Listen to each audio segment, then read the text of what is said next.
안녕하세요. 이제 제 3강 조직은 어디를 향해 가고 있는가? 안근용의 조직 문화가 전략을 살린다. 플랜 B 디자인 출판사 2019년 판입니다. 18쪽에서 38쪽까지의 범위입니다.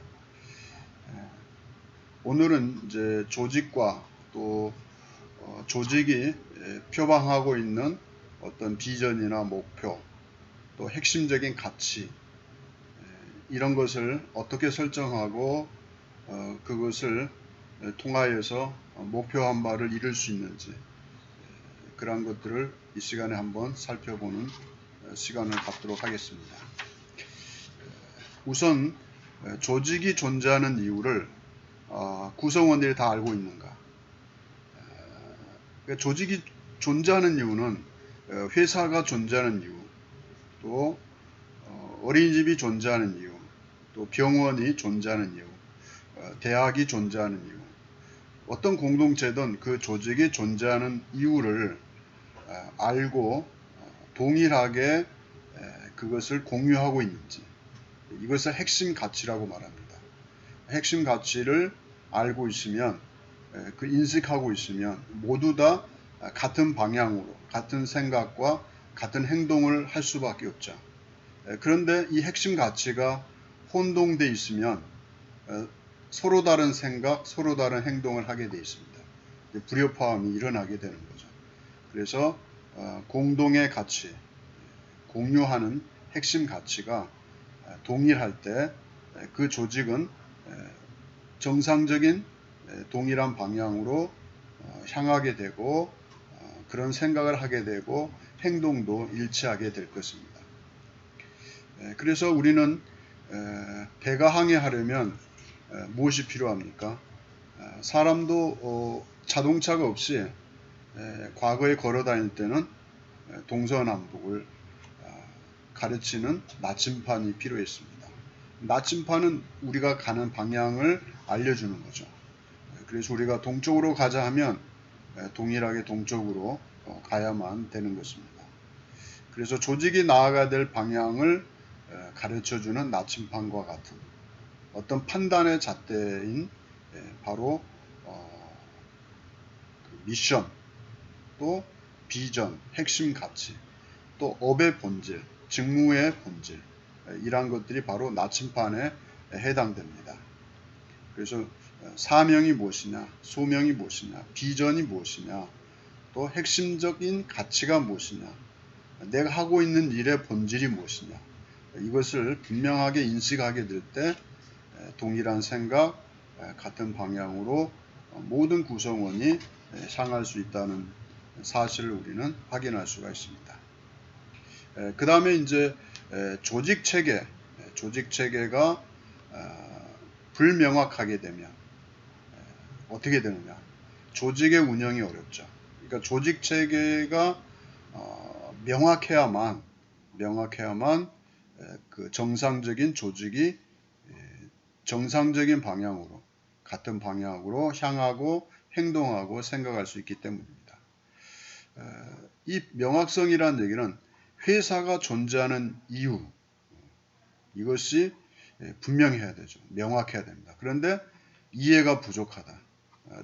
어떤 분이 이제 회사를 들어왔는데 신입사원이 그 회사가 왜 존재하고 회사가 앞으로 나아갈 방향이 무엇이고 목표가 무엇이고 국가사회에 그 회사가 기여하는 것이 무엇인지 이러한 것들을 이해하고 있어야 됩니다.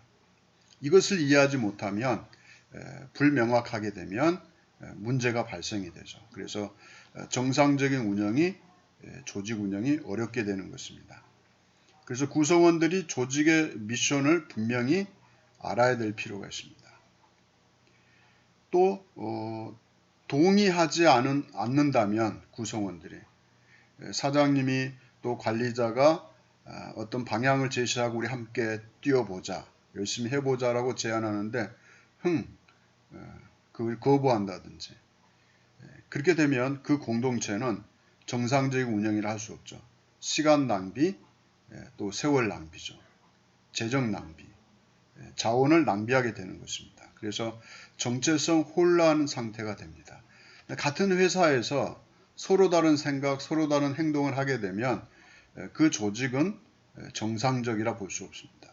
굉장히 위험한 상태에 놓여 있는 거죠. 그것을 개선하지 않고 치유하지 않는다면 그 조직은 효과를 정상적으로 발휘할 수 없는 조직이 되는 것입니다. 또 이제 직무에 따라서 어떤 사업에 따라서 일하는 방식이 다양하게 됩니다.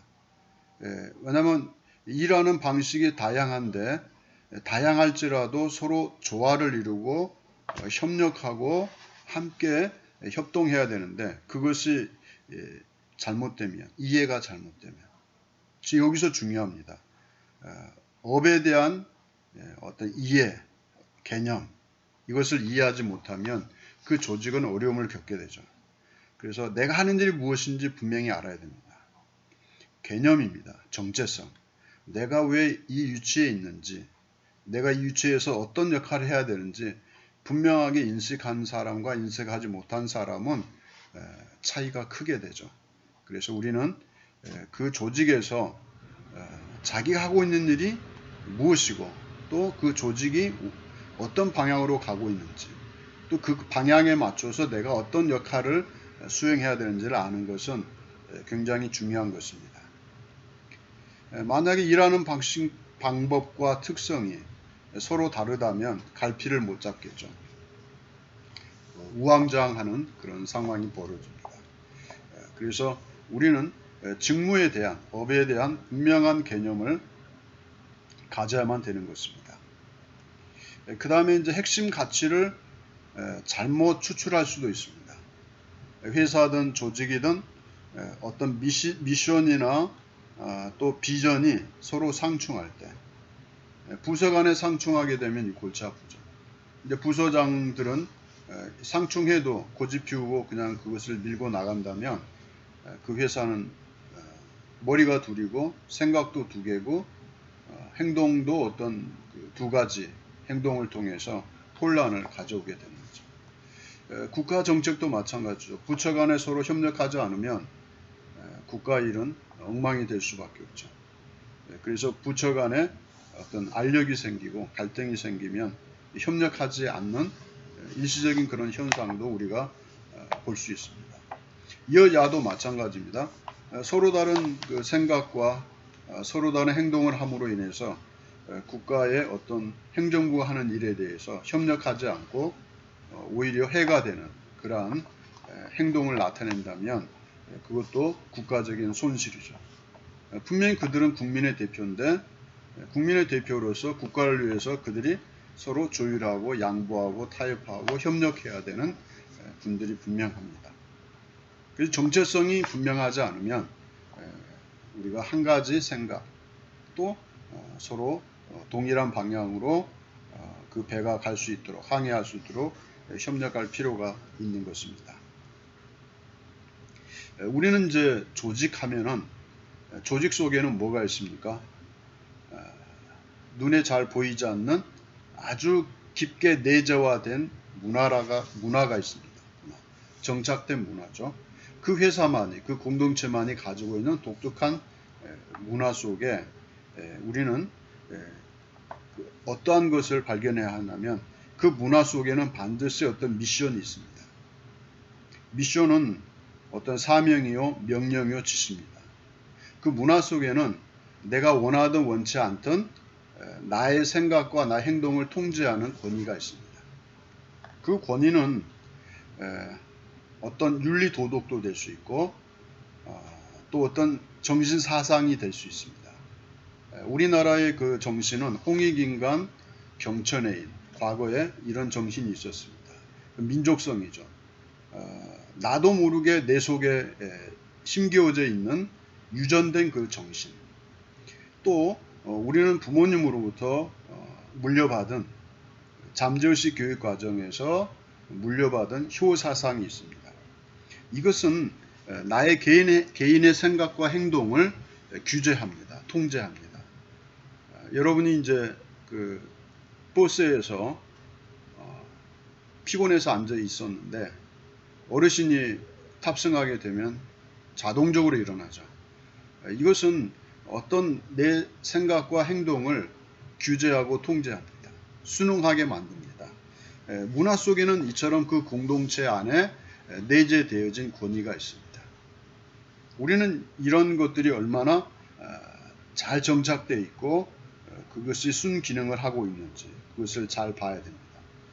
그래서 조직에는 가치체계가 있고 또 그 가치체계에 따라서 그가 어떤 그 위치에서 어떤 역할을 해야 되는지 그 가치체계의 의미에 따라서 역할 행동이 달라질 수 있다는 것입니다.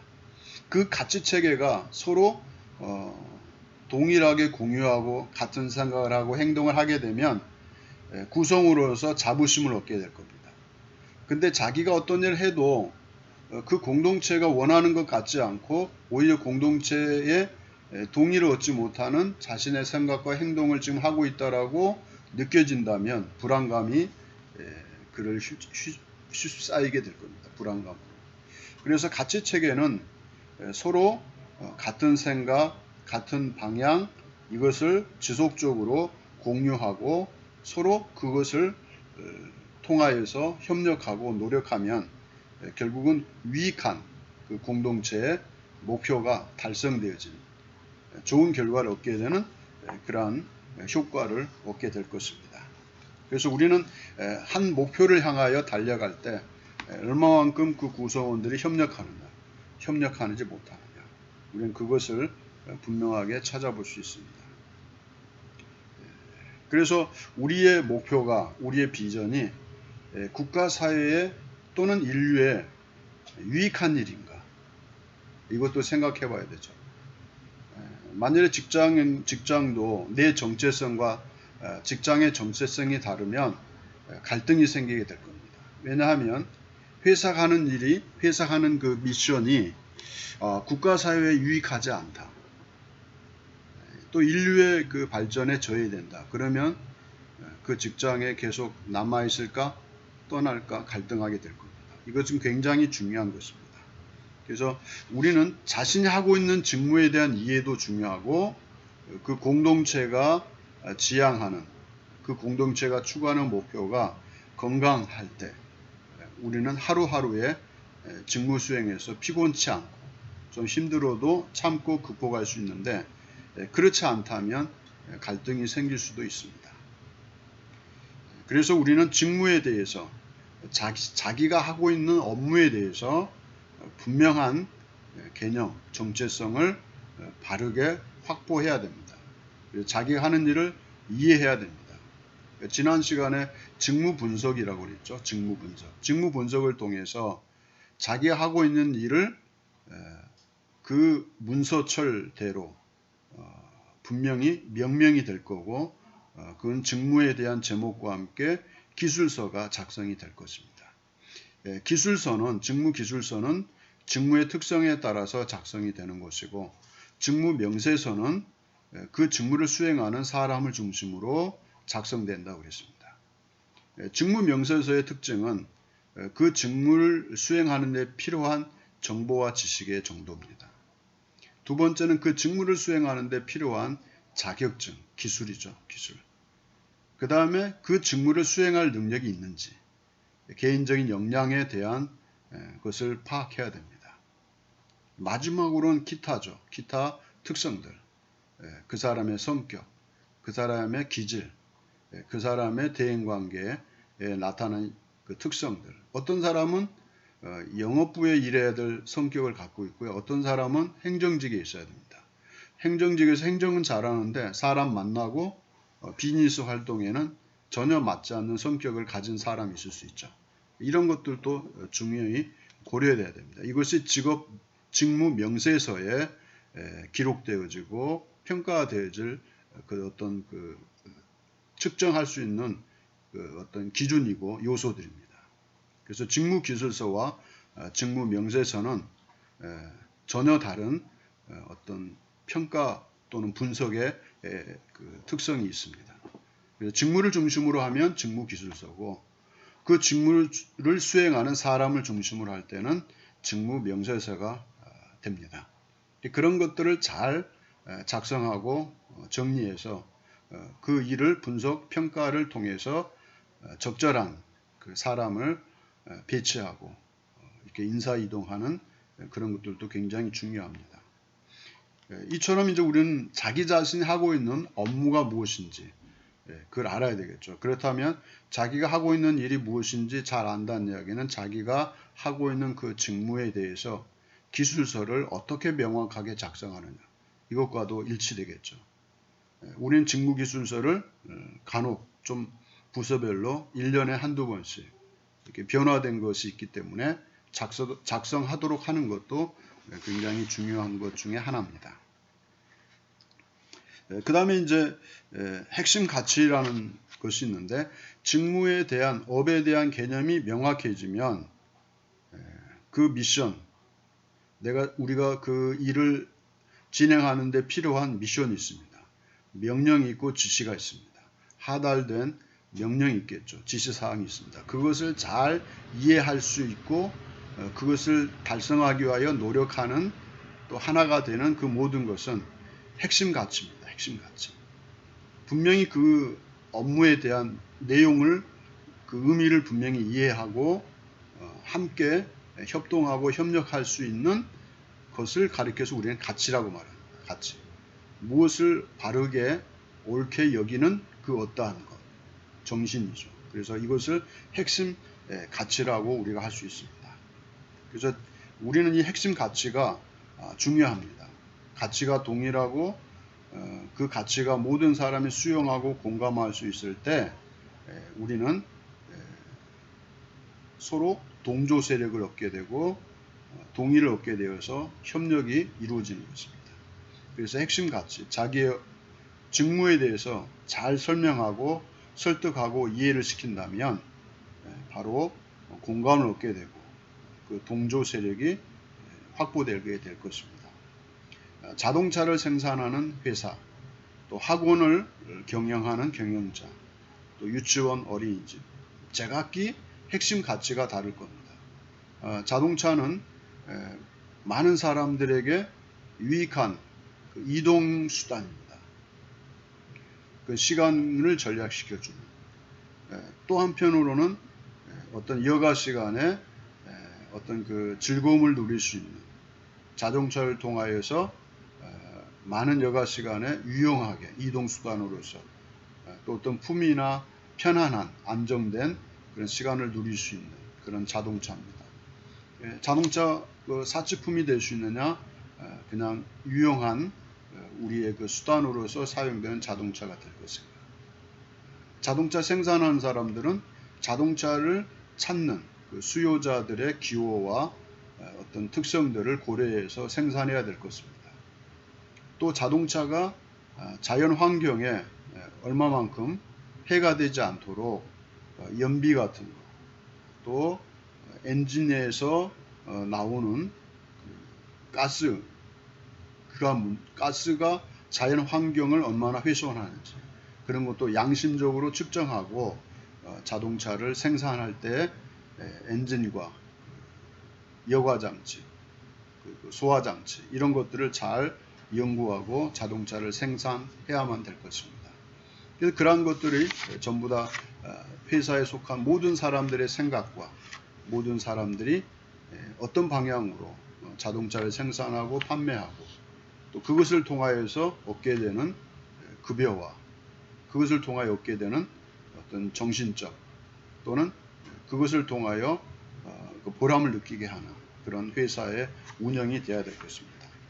교육도 마찬가지입니다. 교육은 사회화하는 일입니다. 한 인간을 사회 구성원으로서 적절한 사람으로 양육하고 또 보육하는 그러한 것들이 바로 교육입니다. 교육기관으로서 그 소명을 다하는, 사명을 다하는 그러한 것들이 바로 핵심 가치가 어떠하냐에 따라서 그것이 효과가 있는 그런 직무 수행이 될 것이고, 그렇지 못한다면 그 교육기관은 원래 사회에서 국가에서 원하는 바대로 교육이 이루어지지 않게 될 것입니다. 그래서 우리는 교육기관에 계시는 분들은 사람을 대상으로 사회가 요구되는 또 전 인류가 요구하는 그런 사람을 양육하고 그들을 지원하는 그런 교육 체계가 수립이 돼야 될 것입니다. 저는 최근에 그 어떤 방송에서 음식점을 운영하는데 어떤 육수를 만드는데도 간단한 육수인데도 그 양심적으로 그 식당을 지금까지 계속해서 부모 세대로부터 다녔던 분들에게 배신하지 않기 위해서 부모님이 했던 것을 그대로 계승하고 유지하고 더 발전시키는 그런 주인을 봤습니다. 그분들은 육수 한 가지를 만드는데 21가지의 재료를 넣어서 남보다 다른 탁월한 그 육수를 생산하는 그 모습을 봤습니다. 그것도 어떤 핵심 가치죠. 우리가 운영하는 식당은 우리가 만드는 그 음식은 그것을 찾는 손님들에게 양심적으로 또 맛으로 또 건강한 음식으로서 그들에게 대접하려는 그 부단한 노력과 수고, 그것은 너무나 가치 있는 일이죠. 그들이 하는 일을 통해서 많은 사람들을 기쁘게 하고 많은 사람들에게 건강을 챙겨주면서 또 손님들의 기호에 맞게끔 봉사하는 그들의 정신은 대단한 것입니다. 그래서 우리는 어떤 일을 하느냐에 따라서 다양한 생각과 행동이 있겠지만 우리가 공통적으로 그것이 얼마나 가치 있는지, 그 일의 내용이 얼마나 국가사회, 인류에 유익한지 이런 것들도 고려하면서 그 업무에 대한 미션을 가져야 될 것입니다. 그래서 미션과 이런 비전은 분명한 핵심 가치이고 이것은 어떤 조직의 경영 철학이기도 합니다. 그래서 어떤 조직을 이끌어 가는 데 있어서 이 철학은 굉장히 중요합니다. 그래서 공동의 목표를 정하고 또 경영 철학을 가지고 또 기업 윤리를 가지고 경영을 어떤 하기 위해서 방침과 어떤 미션들을 제시하는, 그리고 그 조직의 본질이 무엇인지 이해하고 숙지하도록 만들어서 그 직무 수행이 그 조직에 유익한 직무 수행이 되도록 이끄는 것은 굉장히 중요한 일입니다. 그래서 우리는 의무와 책임을 가지고 자기가 하는 일에 있어서 최선을 다하는 그러한 조직 문화가 형성이 된다면 그 공동체는, 그 조직은 같은 방향으로 같은 생각을 가지고 행동하게 되는 그러한 공동체가 될 것입니다. 우리는 그 조직의 핵심 가치 체계가 무엇이고 조직의 미션이 무엇이고 비전이 무엇인지 이것을 숙지하고 있는지 주기적으로 점검할 필요가 있습니다. 이것은 그 공동체의 생존과 관련되어 있는 것이죠. 이제 개념에 대해서 우리가 나침판의 역할을 하게 되는 핵심 가치, 이것이 경영 철학이요, 또 경영 방침을 정하고 또 어떤 미션을 이렇게 갖게 되는 그러한 원리요, 또 그 공동체가 사회가, 국가가, 인류가 원하는 방향으로 가고 있는지 점검할 수 있는 아주 귀한 그 어떤 내용이요, 사상이면서 또 인간다운 그 사회 환경을 구축하는 데 필요한 정신입니다. 그러니까 이러한 것들을 우리가 살펴봤습니다. 이제 두 번째는 이 직무에 대한 그 개념을 바르게 이해하고 또 명확한 방향성이 제시되고 또 그것을 통해서 성공적으로 기업을 이끌었던 그런 사람이 있습니다. 너무나 잘 알죠. 우리가 업의 본질에 대해서 정의를 잘 내렸던 한 사람이 있습니다. 여러분이 잘 알고 있는 그 삼성그룹의 이건희 그 회장. 이분은 이렇게 말했습니다.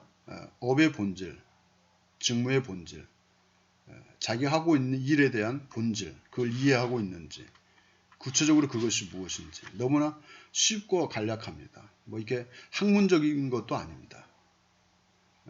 보험업 그러면 보험업의 본질이 뭐냐 이거죠. 보험을 하는 사람의 업무가 무엇이냐? 그건 사람 모집하는 것이다. 그래서 보험업은 사람 모집. 이렇게 계속 주장했던 거죠. 증권업, 상담. 그렇죠. 증권은 상담이죠. 투자자가 투자를 결정하도록 이끄는 그것은 바로 상담을 통해서 가능하죠. 그 다음에 시계. 삼성에서 시계도 생산했죠. 이것은 패션입니다. 패션 산업이다. 그래서 시계는 패션이기 때문에 그 시계가 그 디자인이 어떠해야 되는지 분명하게 인식하고 시간만 보는 것이 아니라 그것은 하나의 패션으로서의 디자인과 그 이미지를 고려해야 되겠죠. 그 다음에 백화점. 이분은 백화점을 패션업이라 하지 않았습니다. 분명하게 이분은 선을 그었는데 백화점은 부동산업이다 이렇게 표현했던 적이 있습니다. 최근과는 좀 차이가 있지만 초기에는 그랬습니다. 그래서 백화점은 부동산업이다. 사실 백화점은 매출액이 엄청나죠. 움직이는 부동산. 근데 요즘은 이제 움직이는 그 실질적인 화폐가 더 많죠. 그러나 과거에는 부동산업이었다. 큰 회사도 마찬가지였습니다. 회사의 공장이나 부지를 마련하면 어떤 그 부지나 공장을 이용해서 생산해서 얻게 되는 이익보다는 싼 값에 사들인 그 땅값이 결국은 껑충 뛰게 됨으로 인해서 대기업은 많은 그 시세 차익을 얻게 되었죠. 그 다음에 호텔은 장치 산업이다. 이런 말을 했습니다. 그 반도체는 삼성의 그 반도체가 있었죠. 저도 이제 반도체 그 공장을 아주 근사치에 가본 적이 있는데요. 카메라, 사진 촬영 금화입니다. 그리고 이게 2층 윈도우에서 아래층 그 공장을 보는데요. 육안으로 그 반도체 그 이렇게 입자 구성을 볼 수 없도록 그 거리에서만 보여줍니다. 만약에 그 입자를 보게 되면 반도체 그 생산하는 어떤 기술자나 전문가는 금방 이해하게 됩니다. 그래서 기술이 유출되지 않게 하기 위해서 먼 거리에서만 보았습니다. 그 반도체 공장이 그 소서대학교 아산 캠퍼스에 있었죠. 저는 거기 한번 들어간 경험이 있습니다. 이 반도체는 굉장히 중요합니다. 한 300여 개의 공정이 있습니다. 한두 개의 공정이 아니라 때문에 실수는 이건 용서가 안 되는 거죠. 그런데 내 잘못이 아니야, 우리 잘못이 아니야, 이런 어떤 그 서로 다른 그 생각을 가지고 오리발 내미는 그런 어떤 공동체는 반도체 이 공정 과정에서 굉장히 위험한 거죠.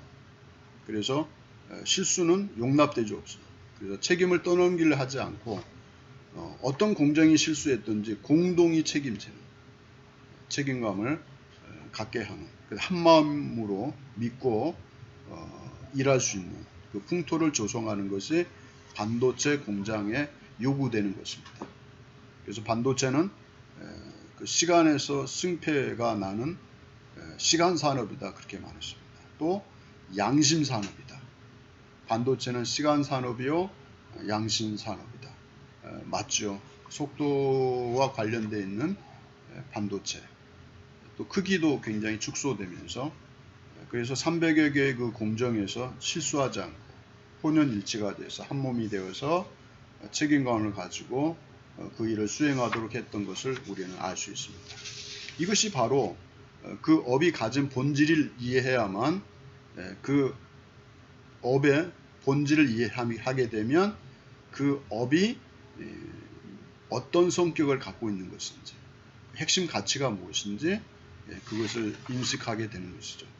그래서 경영자는 이 업의 본질에 대해서 분명하게 인식해야만 그 구성원들, 근로자들을 관리 감독할 수 있다는 것입니다.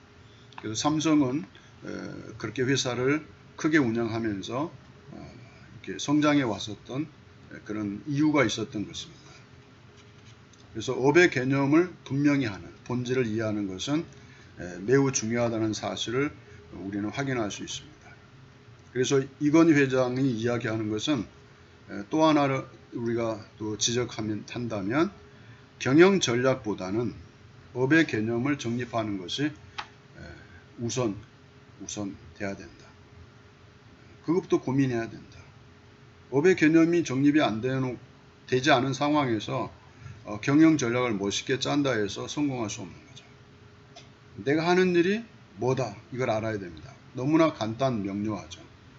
그래서 그러한 동일한 생각, 쉬운 생각, 누구나 알아들을 수 있는 그 업의 개념을 정립하는 것은 그 공동체에서, 그 기업에서, 산업에서, 국가에서 행정수반들이 가져야 될 그런 개념일 것입니다. 그래서 경영자는 업의 개념을 모르면 전략과 전술을 세울 수 없는 거죠. 그래서 그 전략과 전술은 업의 본질, 개념을 알아야만 그것이 가능한 것입니다. 또 전략과 전술은 조직을 관리하는 기준이죠. 기준. 그리고 돈은 뭐냐? 어디에 투자할 것인지도 결정하게 됩니다. 업의 본질이 무엇인지 모르면 내가 어디에 어떻게 투자해야 될지도 결정할 수 없는 것입니다. 그 다음에 이제 인재. 어떻게 누구를 채용할 것인지. 업의 본질을 이해해야만 그 업에 그 종사하게 될 사람이 누구인지를 이해하게 되고 그 사람을 찾게 됩니다. 그래서 근로자를 채용하는 데 있어서 업의 본질은 또 굉장히 중요한 그런 인식 중에 하나입니다. 업의 개념을 인식해야만 또 제도나 시스템을 이렇게 설계할 수 있고 구축할 수 있습니다. 또 업의 개념을 분명히 인식해야만 좋은 조직 문화를 이렇게 조성할 수 있습니다. 또 높은 성과도 기대가 가능하죠. 높은 성과를 기대할 수 있는 것이죠.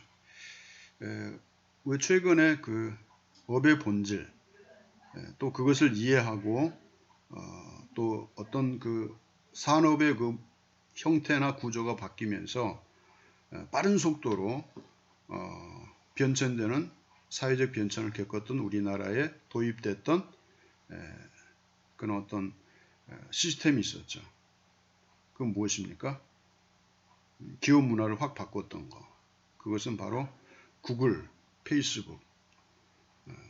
이제 이것이 들어온 이후에 우리나라에 이제 다음 네이버, 또 그 이후에 SNS 쪽에서 카카오톡, 카카오 스토리, 또 카카오 TV 이런 것들이 이제 지금 굉장히 빠른 속도로 변천되고 있죠. 이제 카카오톡은 이제 결국은 그 금융까지도 이제 그렇게 겸하게 되는 결제 수단의 또 원리로 사용되고 있죠. 이처럼 이제 기업의 어떤 창의적 분위기가 조성되고 또 자유로운 의사소통이 가능한 그런 시대가 됐죠. 수평적이고 이렇게 경직된 그런 조직 구성원들의 조직이 굉장히 수평적이고 의사소통이 굉장히 빠른 속도로 가능해진 그런 어떤 문화가 형성되어 있습니다. 그 다음에 이제 일하는 방법, 직급체계, 의사결정 과정, 평가, 인센티브 이런 것들이 전부 다 혁신적으로 이루어졌죠. 그 삼성은 이제 성과급제가 제일 먼저 실행이 됐었죠. 이제 그 국가 간의 그 시차를 고려해서 새벽 3시에 출근했다가 오후 한 5시에 퇴근하는 그런 한때의 삼성의 모습을 우리는 볼 수 있습니다. 왜냐하면 그들이 잠자지 않을 때 새벽에 통화하고 그들이 이제 이미 잠잘 때는 근무할 필요가 없죠. 3시 이후에 5시에는 퇴근하는 그런 문화도 형성되어 있었습니다. 이것처럼 굉장히 창의적이고 분위기가 확 바뀌는 그런 시대가 있었습니다. 그러면서 이제 그 호칭이 파괴되는 직종도 있었죠. 창의적인 생각과 협력이 필요한 어떤 디자인 업을 하는 분들 굉장히 중요하죠. 또 IT 산업들 이런 데는 이제 젊은들이 많이 이제 포진되어 있기 때문에 호칭을 파괴하는 그런 직장 문화가 생겼습니다. 그러나 이제 그 국가나 또 제조, 또 법률, 재무 여기에는 이제 책임이 따르기 때문에 여기에는 이제 그 관리 감독 때문에 호칭의 이렇게 변화는 있을 수 없죠. 직제가 있고 수직적인 결제 과정이 아직도 남아 있습니다. 그래서 직업에 따라서 호칭이나 그 수평이나 수직적 문화가 아직도 존속하고 있고 또 이렇게 변화한 조직도 있을 것입니다. 또 업의 관점에서 조직 문화를 점검할 필요가 있습니다. 우리 조직은 어떤 업의 개념을 가지고 있는지, 그것이 무엇인지, 그 다음에 우리 조직이 가진 업의 수준은 어느 단계인지, 또 그 업의 그 달성을 위해서 도입한 제도는 무엇인지, 이것도 굉장히 중요한 것이죠. 그 다음에 그 제도가 조직 문화에 좋은 영향을 미치고 있는지, 또 업의 개념이 우리가 지향하는 조직 문화와 잘 맞는 것인지, 이런 것들은 굉장히 중요하죠. 그 다음에 이제 핵심 가치에 대해서는 잠시 후에 다시 살펴보도록 하겠습니다.